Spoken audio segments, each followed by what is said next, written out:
Living God ministry प्रस्तुत करते हैं हर दिन प्रभु यीशु के साथ।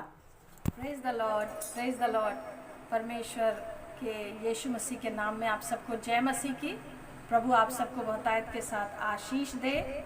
हर दिन प्रभु यीशु के साथ इस कार्यक्रम में आप सबों का बहुत बहुत हार्दिक स्वागत है। आइए हम सबसे पहले प्रार्थना में जाएंगे। हम प्रार्थना करें, अपनी आंखें बंद करें। हालेलुया, धन्यवाद धन्यवाद जीवते पवित्र महान सामर्थी पिता परमेश्वर, हम आपके पवित्र चरणों में आते हैं आदर महिमा और स्तुति और धन्यवाद आपको देते हुए। प्रभु जी, प्रभु आपका धन्यवाद हो, आपने हमें संभाला, हमें जीवन दिया, आशीषित किया। प्रभु जी, प्रभु इस वक्त हम जो भी गीत भजन गाएं, आपका पवित्र वचन पे मनन करें। और प्रभु जी, जो भी हम प्रार्थना निवेदन आपके सम्मुख धन्यवाद के साथ और विश्वास के साथ रखें, उनमें आप हमारी अगुवाई करें। परमेश्वर पवित्र आत्मा, आप हमें छुएं और ब्लेस करें, हमें अगुवाई करें, हमारे बोलने में, हमारे गाने में, हमारे प्रार्थना करने में। ये प्रार्थना हम अपने जीवित उद्धारकर्ता प्रभु यीशु मसीह के नाम से मांगते हैं। आमीन आमीन आमीन। तो आइए हम उस सुंदर वचन को बोलें जो प्रतिदिन हम स्तुति का वचन बोलते हैं। भजन संहिता अध्याय 34 वचन 1 को हम बोलेंगे। मैं हर समय यहोवा को धन्य कहा करूँगा, उसकी स्तुति निरंतर मेरे मुख से होती रहेगी। तो हम प्रभु का धन्यवाद करते रहें आज के सुंदर दिन में। सच में सिर्फ बोलने में ही नहीं, बल्कि प्रतिदिन हमारी मुंह से उसकी स्तुति होती रहे, हमारे मुंह से अच्छे अच्छे शब्द निकलें जो दूसरों की भलाई के लिए हों, दूसरों की आशीष का कारण बने।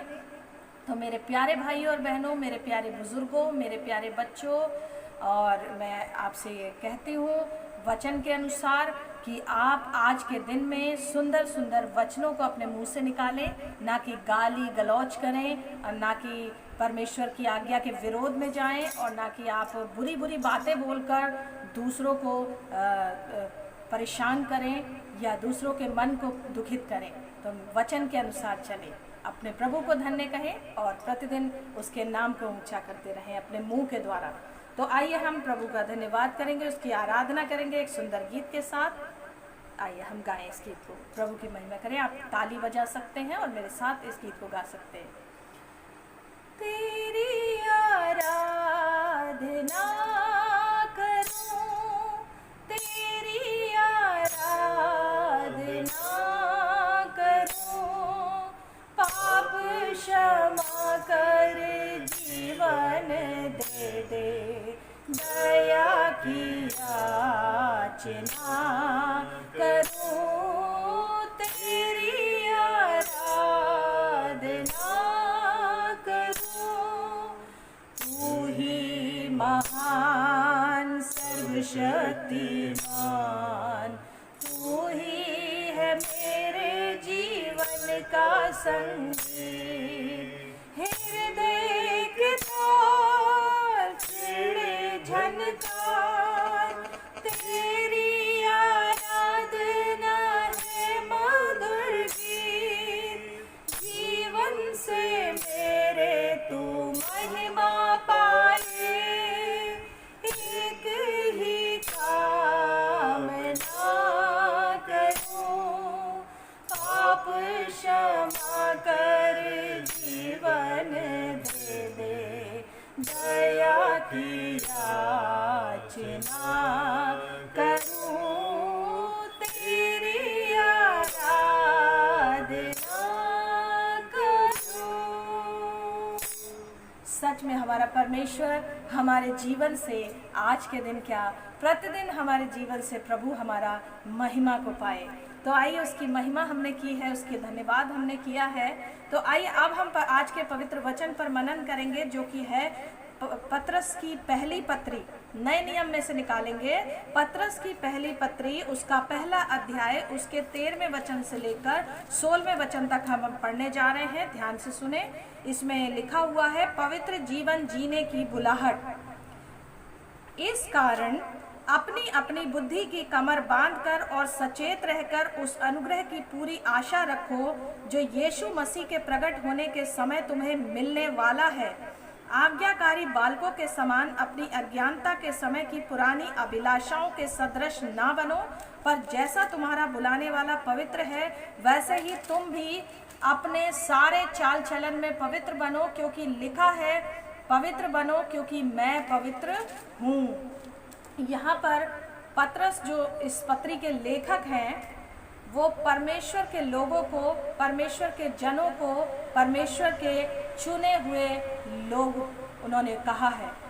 और इस पत्री में लेखक ने उन लोगों के विषय में, उन लोगों को उत्साहित किया है, परमेश्वर के वचनों से उत्साहित किया है, जो लोग मसीह विश्वास के कारण दुख और सताव और पीड़ाओं को बहुत सी झेल रहे थे और तितर बितर होकर अलग अलग जगहों में रह रहे थे। और प्रभु यीशु मसीह की मौत के बारे में यहाँ लेखक ने बताया है, प्रभु यीशु की मौत, उसका पुनरुत्थान और उसका जो आगमन है, उसके द्वारा लोगों को उम्मीद, एक उत्साह प्रदान किया गया है। तो लोगों को, क्योंकि जब जो कुछ हमारे प्रभु यीशु ने किया उसके द्वारा हम उत्साह मिलता है, हमें नई उमंग मिलती है, जीवन को जीने की एक नई ताकत मिलती है कि हमारे परमेश्वर ने हमारे लिए क्या किया है। और एक जो जीवित आशा यीशु मसीह हमारी है कि वो एक बार फिर से हमें दोबारा लेने आएंगे, वो आशा हमें जीवित रखती है और हमें आगे जीवन जीने के लिए ताकत प्रदान करती है। तो यहाँ इसी प्रकार से लेखक ने उन विश्वासियों को ये पत्री को लिखा है कि वो किसी भी तरीके से अपने, जबकि वो विश्वास के कारण दुख और सताव को झेल रहे हैं, तो वो किसी तरीके से अपने हियाव को ना खोएं, बल्कि हिम्मत बांधकर उन दुखों का सामना करें और आगे बढ़ते जाएं, प्रभु में मजबूत रहे, किसी भी तरीके से ढीले ना पड़े। तो यहाँ जैसे हमने अभी पढ़ा है वचन में कि इस कारण अपनी बुद्धि की कमर बांधकर, अपनी बुद्धि की कमर बांधनी है, अपनी बुद्धि की कमर बांधनी। अगर आज आप भी ऐसी परिस्थिति में हैं, हो सकता है आप अपने मसीह विश्वास के कारण अपने परिवार, अपने रिश्तेदारों, अपने समाज के द्वारा दुख व सताव में को झेल रहे हैं कि आपने प्रभु यीशु को अपनाया है, आपने प्रभु को ग्रहण किया है। तो आप भी ऐसी ही परिस्थिति में, जैसी मैंने अभी रूपरेखा पहले बताई गई है कि मसीह विश्वासी दुख उठा रहे हैं, सताव सह रहे हैं, तो उनको ये उत्साहित करने के लिए पत्री लिखी गई है। तो आप भी अगर ऐसी परिस्थिति में हैं तो यह वचन आपके लिए भी आज है, मेरे प्यारे भाई, मेरी प्यारी बहन, मेरे प्यारे बुजुर्गों, मेरे प्यारे बच्चों और जवान बहन, जवान भाई, सबको ये पत्री कहती है, अपनी बुद्धि की कमर बांध लीजिए, अपनी बुद्धि की कमर बांध लो। बुद्धि से किसी भी तरीके से अपनी बुद्धि को गलत रास्ते पर मत जाने दीजिए। कई बार बुद्धिमान होते हुए भी हम गलत रास्ते पर चले जाते हैं। वचन में लिखा हुआ है यशायाह 41:10 में, इधर उधर मत ताक क्योंकि मैं तेरा परमेश्वर हूँ। दुख या सताव या पीड़ा के समय में इधर उधर ताकने की आवश्यकता नहीं है, क्योंकि आपके साथ आपका जीवित परमेश्वर है। इसीलिए अपनी बुद्धि की कमर को बांध लो, कमर कस लो, तैयार रहो और सचेत रहकर। दूसरी बात, सचेत रहो, सावधान रहो, अलर्ट रहो। कल के प्रोग्राम में हमने सीखा था जागते रहो, आज हम सीख रहे हैं सचेत रहकर। उस अनुग्रह की पूरी आशा रखो, विश्वास में स्थिर रहो। उस अनुग्रह की जो परमेश्वर हमें करने पर है, उस अनुग्रह की पूरी आशा रखो, उम्मीद रखो, जो यीशु मसीह के प्रकट होने के समय, जो प्रभु यीशु मसीह के प्रकट होने के समय तुम्हें मिलने वाला है। 14वां वचन, आज्ञाकारी बालकों के समान अपनी अज्ञानता के समय की पुरानी अभिलाषाओं के सदृश ना बनो।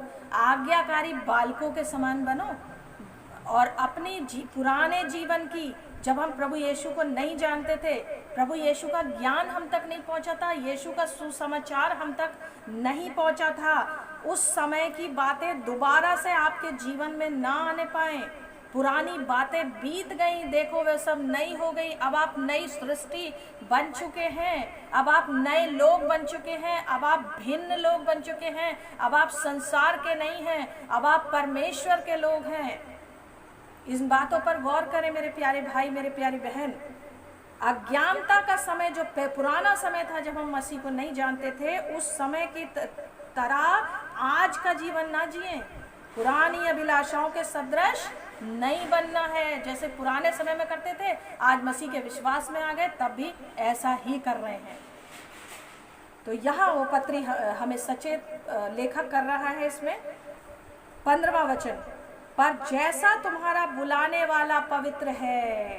कैसे रहना है हमें, अब हमें वो बताया जा रहा है। जैसा तुम्हारा बुलाने वाला पवित्र है, जैसा आपका बुलाने वाला प्रभु यीशु मसीह है, जिसने आपको बुलाया, जिसने आपको पापों से छुड़ाया, पापों से बचाया है और नया जीवन आपको दे दिया है।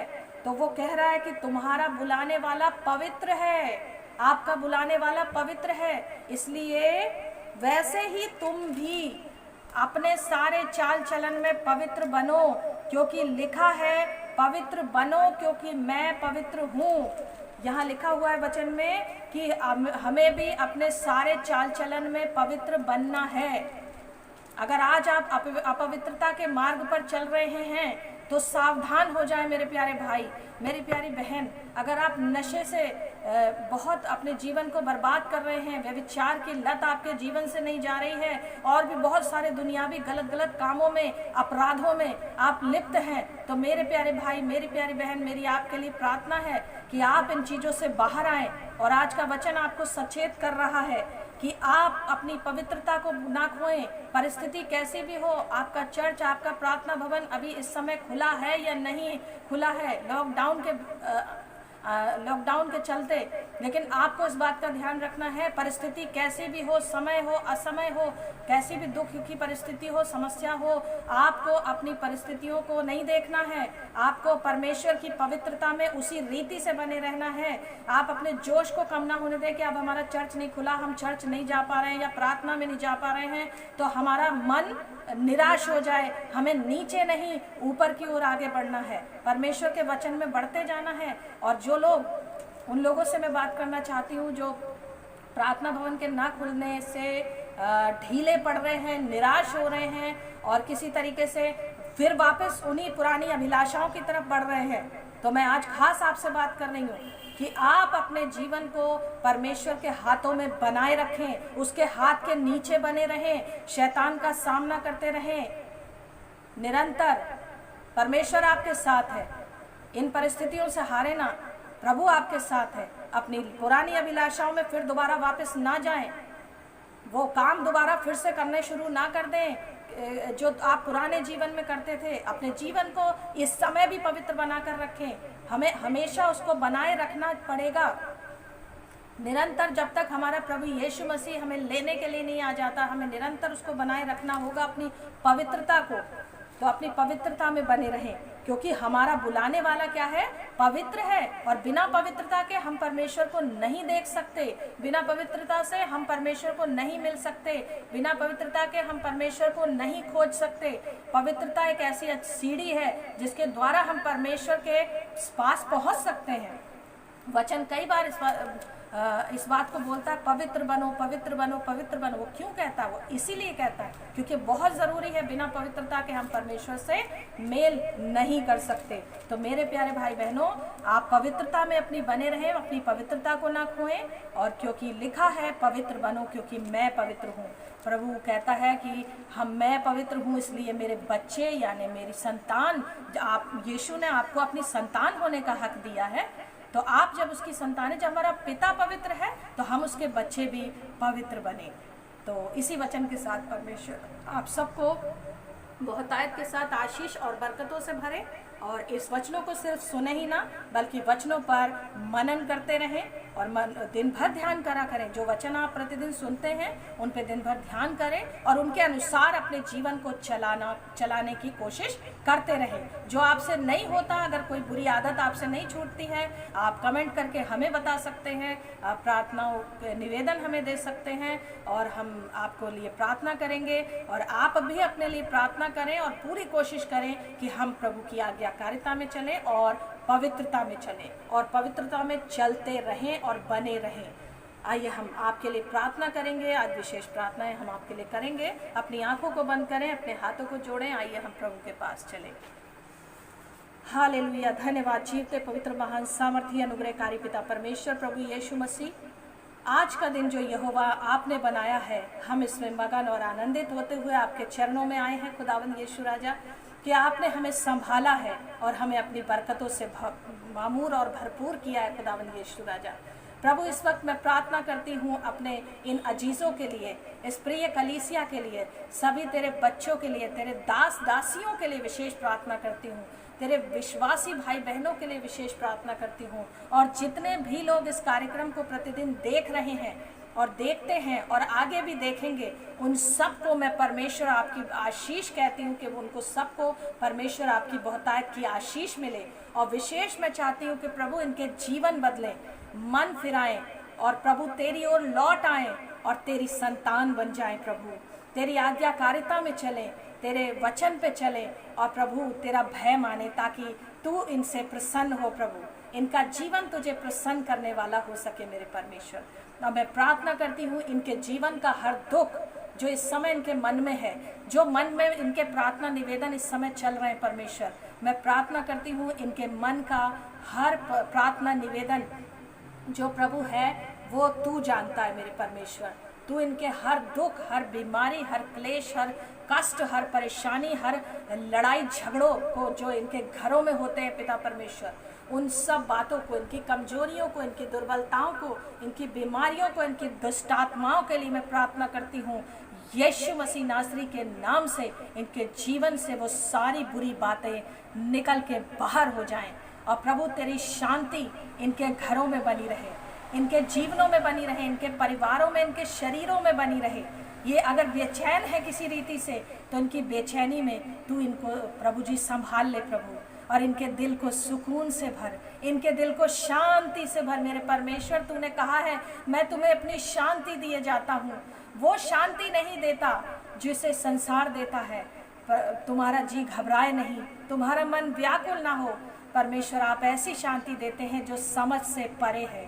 प्रभु अगर आप इन्होंने अपने किसी प्रिय जन को खो दिया है, बीमारियों के चलते, परेशानियों के चलते अपने किसी प्रिय जन को खो दिया है, तो प्रभु इनको तू शांति से भर, अपनी महान तसल्ली से इनको भर दे मेरे परमेश्वर। इनको फिर से दोबारा अपने जीवन में उठ के खड़े होने की हिम्मत दे प्रभु। भले ये तेरे धर्मी लोग हैं अगर प्रभु, और इनके जीवन में बहुत सारे ऐसे दुख हैं प्रभु, तेरा वचन कहता है धर्मी चाहे 7 बार भी गिरे तो भी उठ खड़ा होगा। प्रभु इनको फिर से उठाकर खड़ा कर, और प्रभु किसी रीति से निराश ना हो, दुखित ना हो, पीड़ित ना हो। और प्रभु अब मैं प्रार्थना करती हूँ मेरी बहनों के लिए जिनको गर्भ धारण करने में प्रॉब्लम है प्रभु यीशु, मैं प्रार्थना करती हूँ उन बहनों के लिए विशेष तौर से प्रभु, जिनके पास संतान सुख नहीं है प्रभु, उनको तू संतान सुख से आशीषित कर परमेश्वर। तू सब कुछ करने वाला परमेश्वर है, तू असंभव को संभव करने वाला है। हो सकता है इनकी रिपोर्ट सारी नॉर्मल है लेकिन उसके बावजूद ये गर्भ धारण नहीं कर पा रही हैं। प्रभु मैं प्रार्थना करती हूँ अपनी ऐसी बहनों के लिए, प्रभु इनको संतान का सुख प्रदान कर, इनकी कोख बंद कोख खुल जाए यीशु मसीह के नाम से, और प्रभु ये चंगी होने पाए, और प्रभु संतान की आशीष इनको मिलने पाए। और मेरी जो गर्भवती बहनें हैं, जो इस समय गर्भवती बहनें हैं प्रभु, मैं उनके लिए प्रार्थना करती हूँ कि प्रभु उन गर्भवती बहनों को आशीषित कर, उन पर और उनके गर्भ में पल रहे बच्चों पर तेरी आशीष हो। दुष्ट शैतान की कोई भी ताकत उन्हें छूने ना पाए, बल्कि समय आने पर एक सुरक्षित डिलीवरी के साथ वो उन बच्चों को जन्म दे सकें। परमेश्वर उन बहनों को तू बहुतायत के साथ आशीषित करना और उनको संभालना और सुरक्षित रखना। और प्रभु ये सारी प्रार्थनाएं हम अपने जीवित उद्धारकर्ता प्रभु यीशु मसीह के नाम से मांगते हैं, दया से सुने और ग्रहण करें। आमीन। हम सब बोले आमीन। इसी प्रार्थना के साथ परमेश्वर आप सबको आशीष दे। हाँ, कल हम फिर मिलेंगे और परमेश्वर के सुंदर वचन को पढ़ेंगे, प्रभु की आराधना करेंगे। आप सब प्रभु में बने रहें, प्रभु में सुरक्षित रहें, आशीषित रहें, और आप सबको प्रभु बहुत सारी आशीष दे। God bless you all. आप सबको जय मसीह की।